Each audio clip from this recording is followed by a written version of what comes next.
Hello friends, कहानी की शुरुआत में युनवू नाम की लड़की अपने ट्रेजिक चाइल्डहुड के बारे में बताती है कि उसके सेलर फादर की डेथ एक समुद्री दुर्घटना में तब हो गई जब वह बच्ची थी और कुछ ही सालों में उसकी माँ भी चल बसी क्योंकि वो अपने पति की मौत का गम न सह सकी, जिसकी वजह से युनवू बिल्कुल अकेली पड़ गई।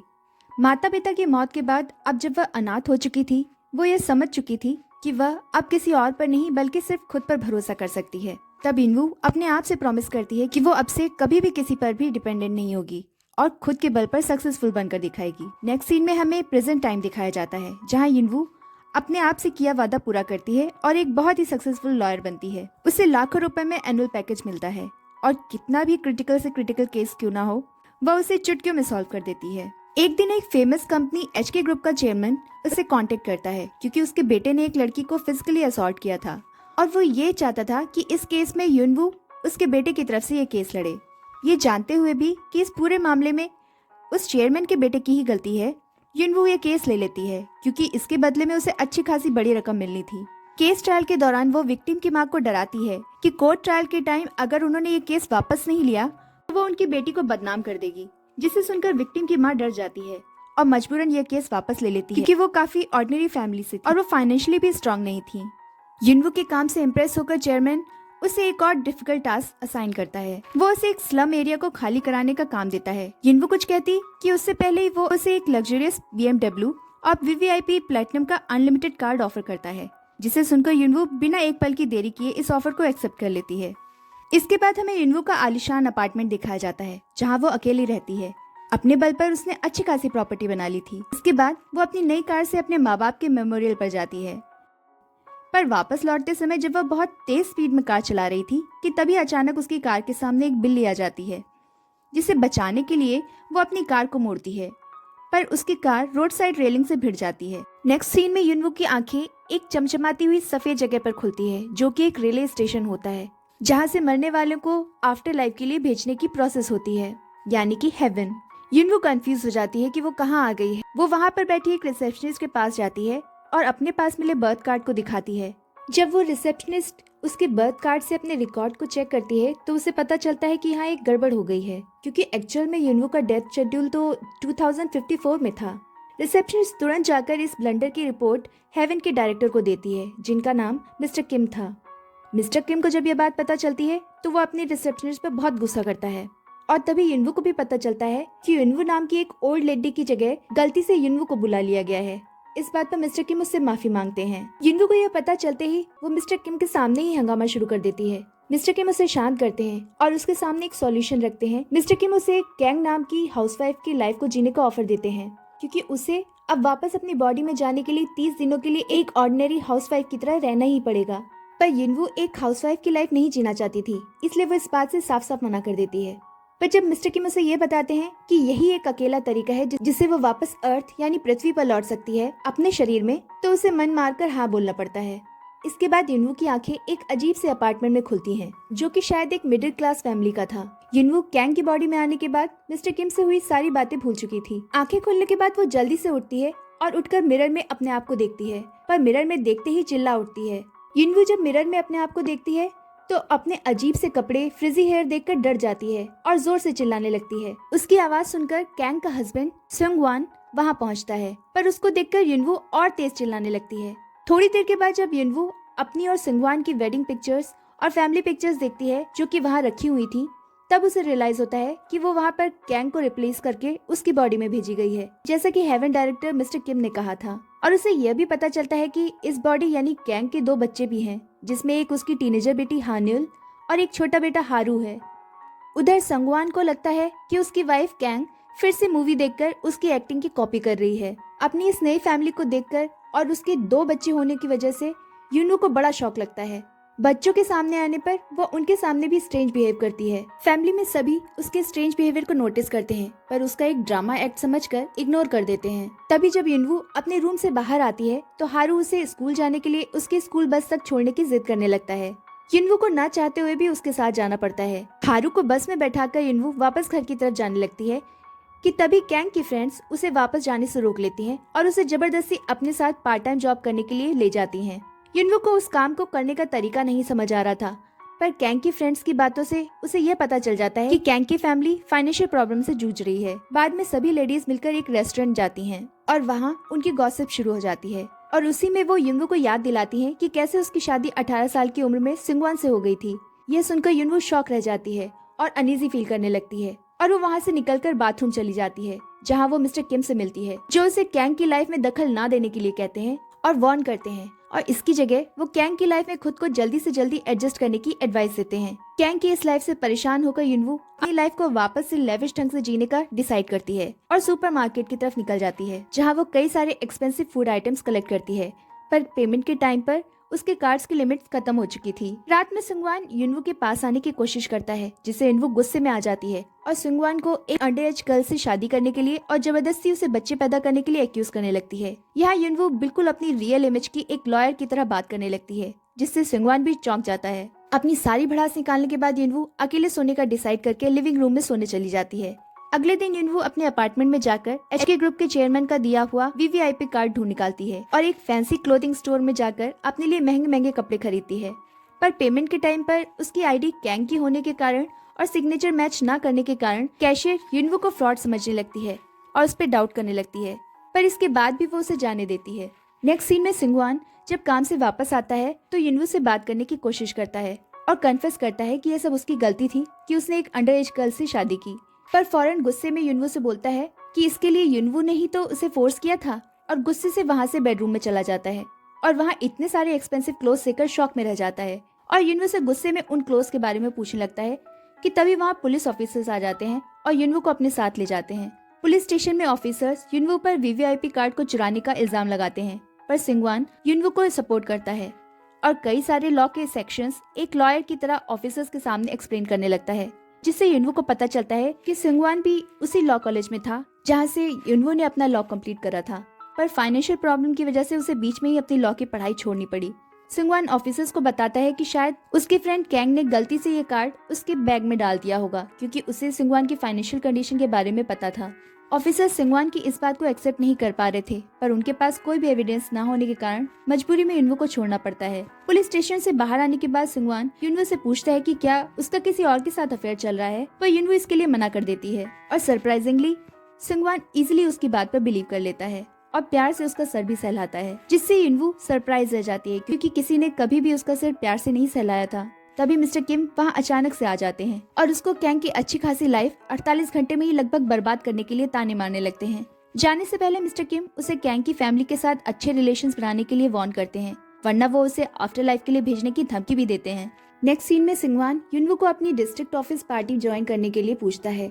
युनवू जाना तो नहीं चाहती थी, पर मिस्टर किम की बात को याद कर वो जाने के लिए हाँ बोल देती है। बाद में युनवू पार्टी में जाने के लिए बहुत ही अच्छे से तैयार होती है। युनवू आदतन वैसे ही तैयार हुई थी जैसे अपनी प्रीवियस लाइफ में होती थी, जिसकी वजह से जब सिंगवान उसे देखता है तो देखता ही रह जाता है। वो युनवू को अपने चीफ डिस्ट्रिक्ट ऑफिसर से मिलवाता है और फिर सभी आपस में चिट चैट में लग जाते हैं।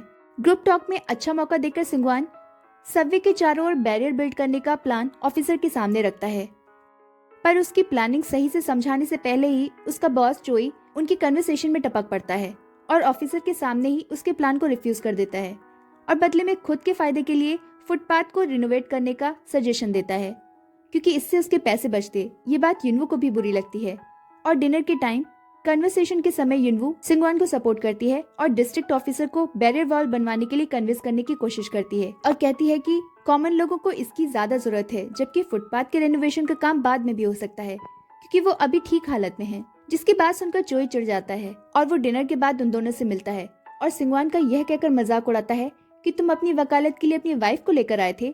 चोई के ऑफिशियल सीनियर होने की वजह से सिंगवान चुप रह जाता है, लेकिन चोई चुप न रहकर युनवू को लेकर उल्टी सीधे कमेंट्स करने लगता है, तो सिंगवान भी अपना आपा खो देता है और फिर ही रियली डिजर्व्स इट। इतना सब होने के बाद दोनों वहाँ से निकल एक बार में जाते हैं ताकि थोड़ा अपना मूड फ्रेश कर लें। वहाँ सिंगवान ढेर सारी ड्रिंक कर लेता है और बहुत इमोशनल हो जाता है और वो युनवू को बताता है कि वो सब कुछ झेल सकता है, पर युनवू की कोई इंसल्ट करे ये उसे बर्दाश्त नहीं और वो अपनी फैमिली को खुश रखने के लिए कुछ भी कर सकता है, चाहे वो फाइनेंशियली कितनी भी प्रॉब्लम से क्यों ना जूझ रहा हो। सिंगवान की बातों से और उसकी फैमिली के लिए प्यार देखकर युनवू सिंगवान से इम्प्रेस हो जाती है और सिंगवान के लिए उसकी राय भी बदलने लगती है। रात में जब दोनों वापस घर लौटते हैं तो हारू युनवू को टाइटली हग करके सोता है और प्यारे से हारू को ऐसा करते देख युनवू भी उसे टाइटली हग करके सो जाती है। नेक्स्ट मॉर्निंग हानुल युनवू से स्कूल का कहकर पॉकेट मनी मांगती है। युनवू पैसे देने के लिए एक कंडीशन रखती है कि हानुल को अगर पैसे चाहिए तो उसे युनवू के पार्ट टाइम जॉब वाले शॉपिंग बैग्स बनाने पड़ेंगे, जिसे सुनकर हानुल एकदम से गुस्सा हो जाती है।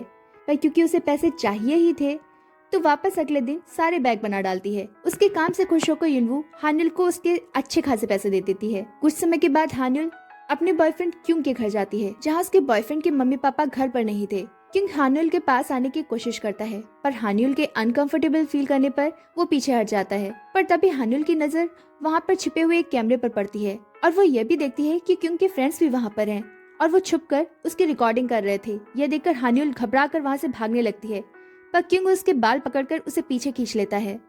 नेक्स्ट सीन में घबराई हानुल वापस घर आती है और रूम में जाकर दरवाजा जोर से बंद करती है। युनवू भी यह देख लेती है और वो उसके रूम में जाकर चेक करती है तो हानुल के फेस पर चोट के निशान देखकर शॉक रह जाती है। युनवू घबरा कर हानुल से बार बार इसके बारे में पूछती है तो फाइनली हानुल उसे सब कुछ सच बता देती है। सब सुनने के बाद युनवू स्पीचलेस हो जाती है, पर फिर भी वो किसी तरह से हानुल को संभालती है। अगले दिन युनवू हानुल को लेकर उसके स्कूल के प्रिंसिपल ऑफिस जाती है, जहाँ क्योंग और उसका लॉयर पहले से मौजूद थे। युनवू वहाँ अपने लॉ की नॉलेज से क्योंग को होने वाली पनिशमेंट और उसके आफ्टर इफेक्ट्स के बारे में बताती है, पर क्योंग का लॉयर क्योंग को डिफेंड करने की भी कोशिश नहीं करता, बल्कि युनवू को कॉम्पेंसेशन लेकर मैटर वहीं खत्म करने की सलाह देता है। युनवू उसकी बात सुनकर अपनी प्रीवियस लाइफ के केसेस के बारे में याद करने लग जाती है और वो वहाँ से निकलकर सीधे बाथरूम चली जाती है और अपने प्रीवियस लाइफ में किए हुए सारे करप्ट केसेस के बारे में सोचकर रोने लगती है। और अब हमें भी यहाँ पता चलता है कि मूवी की शुरुआत में हैरेसमेंट केस वाला एचके ग्रुप के मैनेजर का बेटा क्यों ही था, जिसका केस युनवू ने लेकर उसे पनिशमेंट से बचाया था। बाद में हानुल भी युनवू को ढूंढते हुए वहीं आ जाती है और युनवू से केस डिसमिस करने के लिए कहती है, क्योंकि वो इतने फाइनेंशियली स्ट्रांग नहीं है कि केस आगे बढ़ाएं। पर युनवू वो केस लड़ने और बढ़ाने का मन बना चुकी थी, इसलिए वो हानुल का हाथ पकड़कर वापस प्रिंसिपल ऑफिस जाती है। वहाँ क्यों का वकील फिर से अपनी चालाकी दिखाता है और युनवू से कहता है कि इस केस और इंसिडेंट से क्यों पर कोई फर्क नहीं पड़ेगा, क्योंकि थोड़े ही दिनों में क्यों अब्रॉड जाने वाला है, पर हानुल की बहुत बदनामी होगी। कि तभी युनवू अपना मोबाइल निकालती है और बताती कि उसने सारी बातें रिकॉर्ड कर ली हैं और अब वो यह केस कोर्ट लेकर जाएगी और क्यों और उसकी इमेज और उसका करियर सब बर्बाद कर देगी। यह सुनकर क्यों गुस्से में आकर युनवू के ऊपर चिल्लाने लगता है, उसे उल्टा सीधा सुनाने लगता है, पर अपनी युनवू बहुत ही आसानी से उससे निपट लेती है। ऐसे वो क्यों को नॉकआउट कर उससे माफी मांगने को कहती है। हानुल अपनी मॉम को अपने लिए लड़ते देखकर और यह नया अवतार देखकर शॉक और प्राउड दोनों फील करती है। धीरे धीरे युनवू कैंग के रूप में ढलती जा रही थी और उसी की तरह घर के सारे काम भी करने लगी थी और बच्चों के साथ भी खूब एंजॉय करती थी। कि तभी एक दिन मिस्टर किम अचानक से उसके सामने प्रकट हो जाते हैं और उसे बताते हैं कि अब उसका इस लाइफ में सिर्फ एक वीक बचा है। ये सुनकर युनवू मिस्टर किम से बच्चों की माँ यानी कैंग को ना मारने की रिक्वेस्ट करती है, क्योंकि इससे बच्चे अकेले पड़ जाएंगे। पर किम उसे बताता है कि वो इस बारे में कुछ भी नहीं कर सकते। नेक्स्ट सीन में जब हारू अपनी माँ के साथ स्कूल से वापस आ रहा था कि अचानक ही बेहोश होकर गिर पड़ता है। दोनों पेरेंट्स उसे लेकर हॉस्पिटल भागते हैं। कुछ जरूरी टेस्ट करने के बाद डॉक्टर उन्हें बताता है कि हारू को एक हेरिडिटी डिसीज है, जिसकी वजह से उसकी आंखों में यह प्रॉब्लम है। तो युनवू को याद आता है कि उसकी माँ यानी कैंग की माँ में भी ऐसे ही सेम सिम्टम्स थे और हारू ने उससे यह हेरिडिटी डिजीज पाई है।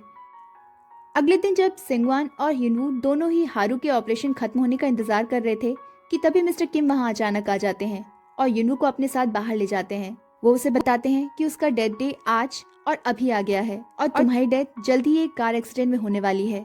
मिस्टर किम युनवू से कार में बैठने को कहते हैं, पर युनवू जो कि इस फैमिली से इमोशनली बहुत कनेक्ट हो गई थी, वो मिस्टर किम से एक आखिरी बार सबसे मिलने की रिक्वेस्ट करती है। मिस्टर किम पहले तो मना कर देते हैं, पर युनवू की बार बार रिक्वेस्ट और बैग करने पर उसे इजाजत दे देते हैं। लिमिटेड टाइम होने के कारण युनवू फैमिली से आखिरी बार मिलने के लिए हॉस्पिटल वार्ड की तरफ भागती है और वो हानुल से मिलकर उसे गले लगा लेती है और उसे अपने ड्रीम्स को फॉलो करने की एडवाइस देती है। फिर वो रोते हुए हारू के रूम में जाती है और उसे बताती है कि वो कुछ टाइम के लिए वहां से दूर जा रही है, जिसे सुनकर हारू भी इमोशनल हो जाता है और उसे जल्दी वापस आने को कहता है, जिसका युनवू के पास भी कोई जवाब नहीं होता और वो वहां से बाहर आ जाती है। आखिर में वो सिंगवान से मिलती है और उसे बच्चों का ख्याल रखने को कहती है, जिसके बाद वो हॉस्पिटल से बाहर निकल आती है और सब कुछ धुंधला हो जाता है। नेक्स्ट सीन में युनवू को लंबे कोमा में रहने के बाद होश आता है तो वो हारू से मिलने के लिए उसके हॉस्पिटल भागती है, पर उसे हारू वहां नहीं मिलता और ना ही उसके अपार्टमेंट में कोई मिलता है। और ना ही उसके स्कूल बस में। इसके बाद कहानी एक मंथ आगे बढ़ जाती है, जहाँ युनवू अपना सारा सामान पैक कर अपने अपार्टमेंट से शिफ्ट होने का डिसाइड करती है। पैकिंग करते टाइम उसे एक ओल्ड फोटो एल्बम मिलता है, जिसे देखते देखते उसके सामने उसकी फोटो उसकी माँ के साथ फोल्ड करी हुई मिलती है। जब वो उस फोटो को पूरा खोलती है तो वो देखती है कि इसमें उसके साथ उसकी माँ और पापा दोनों थे। युनवू ध्यान देती है कि यह पहली बार था जब उसने अपने पापा को देखा है, और ज्यादा ध्यान देने पर उसे आश्चर्य होता है कि उसके पापा एग्जैक्टली मिस्टर किम की तरह दिखते हैं। और फिर वो सब कुछ समझ जाती है। फिर वो डिसाइड करती है कि वो न्यूजीलैंड जाएगी, जहाँ उसके पापा की डेथ हुई थी। नेक्स्ट सीन में युनवू एयरप्लेन में अपनी सीट ढूंढ रही थी कि तभी वो वहाँ पर सिंगवान, हानुल और हारू सबको नोटिस करती है, जिन्हें देख वो इमोशनल हो जाती है, पर उन्हें अपनी प्रीवियस लाइफ के बारे में ना बताने का डिसाइड करती है। और हारू से न्यूजीलैंड जाने का रीजन पूछती है, तो वो उसे बताता है कि उसकी मम्मी की 1 मंथ पहले डेथ हो गई थी, तो वो अपना मन शांत करने के लिए हॉलिडे पर जा रहे हैं। और उन लोगों के युनवू से रीजन पूछने पर वो बताती है कि वो अपने फादर से मिलने जा रही है। युनवू की इसी बात पर ही मूवी का भी एंड हो जाता है। तो फ्रेंड्स, आपको मेरा ये एक्सप्लेनेशन वीडियो अच्छा लगा हो तो प्लीज़ वीडियो को लाइक और शेयर करिएगा, और मेरे इस न्यू चैनल को सब्सक्राइब करके प्रमोट कीजिएगा। Thanks for watching.